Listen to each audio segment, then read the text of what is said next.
اعوذ باللہ من الشیطان الرجیم بسم اللہ الرحمن الرحیم۔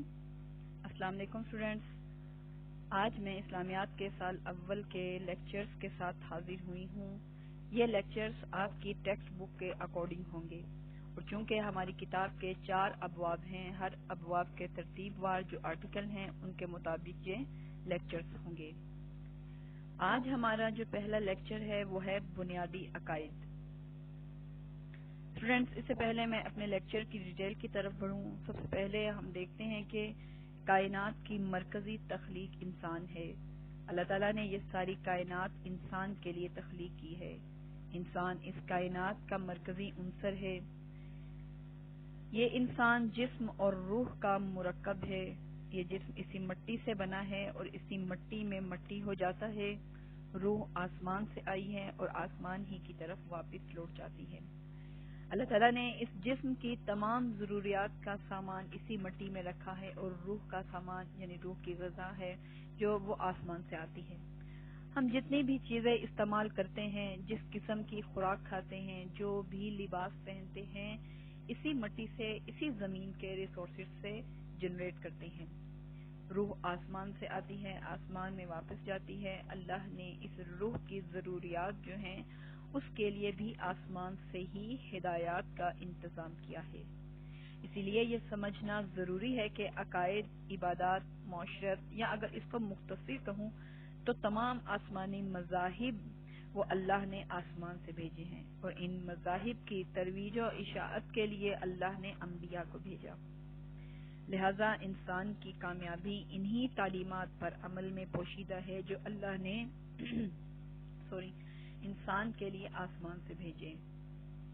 اسٹوڈینٹس، یہاں میں سب سے پہلے جو امپورٹنٹ پوائنٹس ہیں میں ان کو بیان کروں گی۔ ان امپورٹنٹ پوائنٹس کی یہاں میں نے ہیڈنگز دی ہیں، اس کی ڈیفینیشنز آپ جو ہے وہ اپنی بک پہ پڑھیں گے۔ ان میں سب سے پہلا پوائنٹ، اہم نقطہ جو ہے، امپورٹنٹ پوائنٹ جو ہے وہ ہے عقیدے کا لغوی معنی۔ اس کی ڈیفینیشن آپ اپنی بک پر دیکھیں۔ لفظ عقیدہ عقد سے بنا ہے جس کا معنی ہے گرہ لگانا یا باندھنا۔ اگین ریپیٹ کرتی ہوں، لفظ عقیدہ عقد سے بنا ہے جس کا معنی ہے گرہ لگانا یا باندھنا۔ لہذا عقیدے کا معنی ہوا گرہ لگائی یا باندھی ہوئی چیز۔ اسٹوڈینٹس، یہاں پر اکثر یہ غلطی کر جاتے ہیں کہ جب پیپر میں ایم سی کیوز کی صورت میں ان سے یہ پوچھا جائے تو ان کے ذہن میں یہ بات رہ جاتی ہے کہ لفظ عقیدہ عقد سے بنا ہے جس کا معنی ہے باندھنا۔ عقیدے کا معنی باندھنا نہیں ہے اسٹوڈینٹس، عقیدہ عقد سے نکلا ہے، عقد کا معنی ہے باندھنا، اور عقیدے کا معنی ہے باندھی یا گرہ لگائی ہوئی چیز۔ یہ پوائنٹ آپ اپنے مائنڈ میں اچھی طرح سے رکھیں۔ گویا عقیدہ یا عقائد وہ نظریات یا سوچ ہوتی ہے جو ہم بہت مضبوطی کے ساتھ اپنے دل و دماغ پر ان کی گرہ لگاتے ہیں، اور انہی کے مطابق ہم اپنی زندگی گزارتے ہیں۔ نیکسٹ پوائنٹ ہے جی ہمارا عقیدے کا اصطلاحی معنی۔ اس کی ڈیفینیشن آپ اپنی بک پر دیکھیں۔ انسان کے اٹل اور مضبوط نظریات کو عقائد کہا جاتا ہے۔ اگین ریپیٹ کرتی ہوں، انسان کے اٹل اور مضبوط نظریات کو عقائد کہا جاتا ہے۔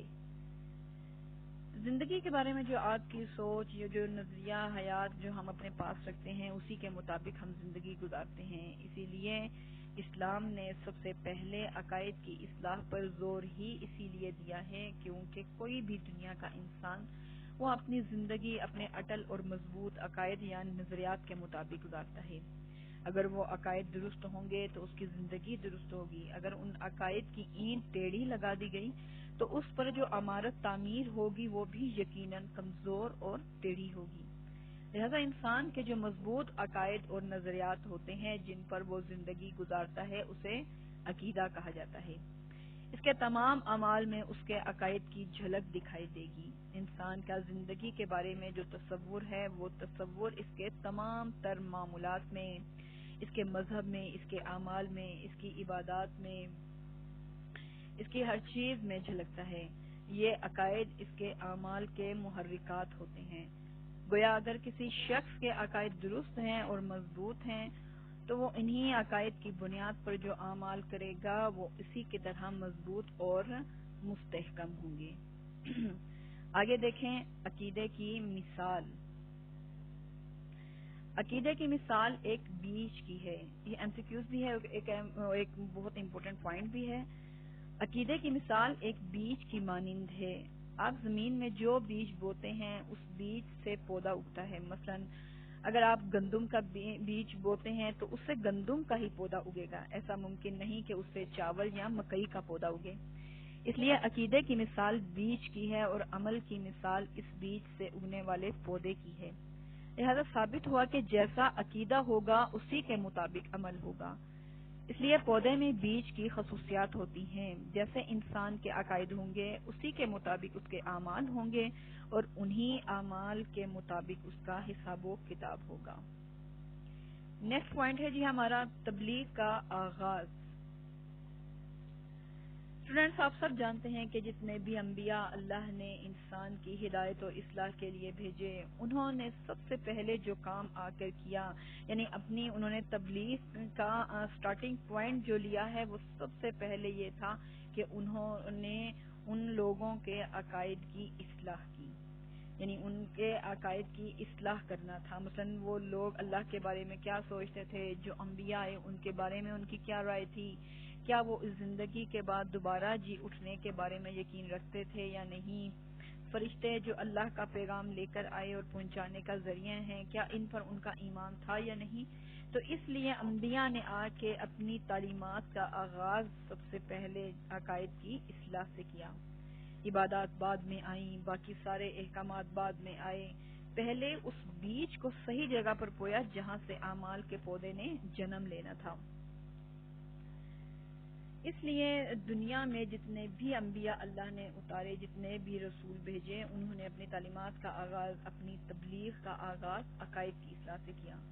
لہذا ہمارے نبی صلی اللہ علیہ وآلہ وسلم نے بھی جب اپنی تبلیغ کا آغاز کیا تو وہ عقائد کی اصلاح سے ہی کیا تھا۔ اسٹوڈینٹس اس کے بعد ہیں جو بنیادی عقائد، مثلا یعنی اسلام کے 5 بنیادی عقائد، وہ کون کون سے ہیں؟ ان میں سب سے پہلے ہے توحید۔ توحید یعنی اللہ پر ایمان، اس کی وحدانیت پر ایمان۔ نمبر 2 رسالت، یعنی اللہ نے رسول جو بنا کے بھیجے وہ سچے، جتنے بھی انبیاء آئے وہ حق پر تھے، سچ پر تھے۔ اس کے بعد ہے ملائکہ پر ایمان، وہ فرشتے جو اللہ اور رسول کے درمیان پیغام رسانی کے لیے آتے رہے، وہی لے کر آتے رہے، ان پر ایمان۔ اس کے بعد ہے تمام آسمانی کتابوں پر ایمان، اور اس کے بعد آخری جو ہے وہ ہے روز آخرت پر ایمان، یعنی قیامت پر ایمان۔ اسٹوڈینٹس یہ تھے اسلام کے 5 بنیادی عقائد کہ جن پر دین اسلام کی عمارت قائم ہے۔ یہ 5 بنیادی عقائد اسلام کے بالکل اولین اور بالکل بنیادی عقائد ہیں کہ جن پر انسان کا ایمان ہونا انتہائی ضروری ہے۔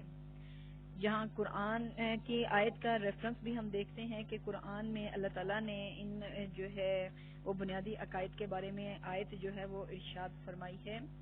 آپ اپنی بک پر اس کو پڑھیں۔ بسم اللہ الرحمن الرحیم وَلَكِنَّ الْبِرَّ مَنْ آمَنَ بِاللَّهِ وَالْيَوْمِ الْآخِرِ وَالْمَلَائِكَةِ وَالْكِتَابِ وَالنَّبِيِّينَ۔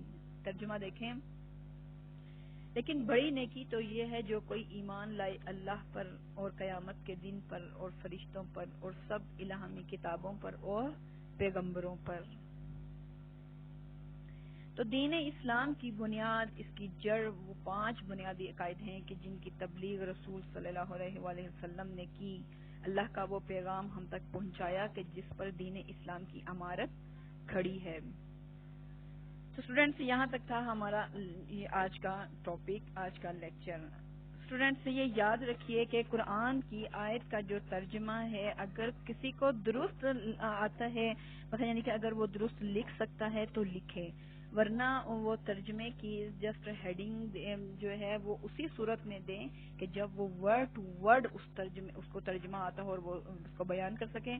اگر کسی کو اس کا ترجمہ ٹھیک سے نہیں آتا لیکن اگر اس کا مفہوم آتا ہے تو وہ اس کی ہیڈنگ دے کر اس کا جو مفہوم ہے وہ بیان کر سکتا ہے۔ امتحانی نقطۂ نظر سے جو ہے اس کا نمبروں پر بہت زیادہ اثر پڑتا ہے۔